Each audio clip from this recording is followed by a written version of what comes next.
Ngayon, ituturo ko sa inyo kung paano naman kumuha ng China visa nang hindi na dumadaan sa agency. At ang advantage nito is makakamura ka.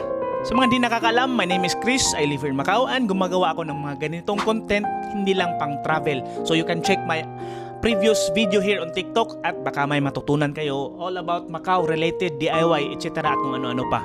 So save this video, baka kailangan nyo ng future references at may mapagtanungan kayo at makapag-reply din ako. At ibibigay ko lahat ng detalye na kailangan nyong malaman, including saan isasubmit yung passport, yung mga requirements, pati yung QR code. Kasi alam nyo ba, bawal yung picture and video doon sa loob. Pero nakapag-post ako, take note, for educational purposes lang ha. Pati instruction guide, kaya screenshot nyo na lang or i-post nyo na lang din sa bandang, I don't know kung saan ko to i-insert yung video na ito. So unang-una, fill up ka ng form online.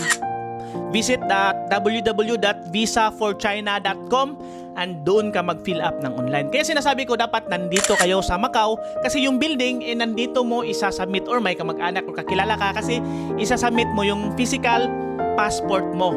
6 months. Anyway, ibibigay ko naman dito yung detalye sa specific details nga na picturean ko. QR code para sa website, visa category kasi may iba't ibang category yan eh. May 1-day visa, 2 months, 6 months, 1 year, 2 year. Halimbawa, kung 2 years yung kukunin mong visa, maximum, mas mahal siya compared to 2 months lang. And ito, may natutunan din ako bago nung pumunta ako doon. Meron silang domestic helper, S2 visa guide. So, ilalagay ko din yung QR code niya kasi marami naman dito sa Macau na DH na gusto ding gumala ng China paminsan-minsan. Pati yung form download solution. So from Taipa, sumakay ako ng bus number 22 at dito kayo dapat bumaba sa bus station na ito. But don't worry kasi bibigyan ko pa kayo ng distinct landmark na pwede nyong reference. So from bus stop, lakad ka lang ng konti, fast forward natin. May makikita kayong police station. Yan yung police station.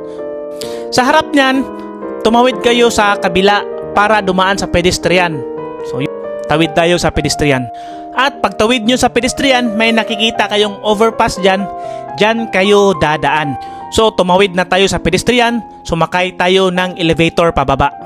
Pagbaba mo sa elevator, kumaliwa ka. At makikita mo itong building na ito na may star at may sign na Chinese Visa Application Center. Now sundan mo lang ulit tong video na ito at papasok tayo mismo doon sa loob. Okay, fast forward para hindi ma-aksaya sa oras. At pagpasok nyo dyan, madali na kasi aakyat kayo sa escalator na yan. Hindi kayo maliligaw kasi may sign din naman.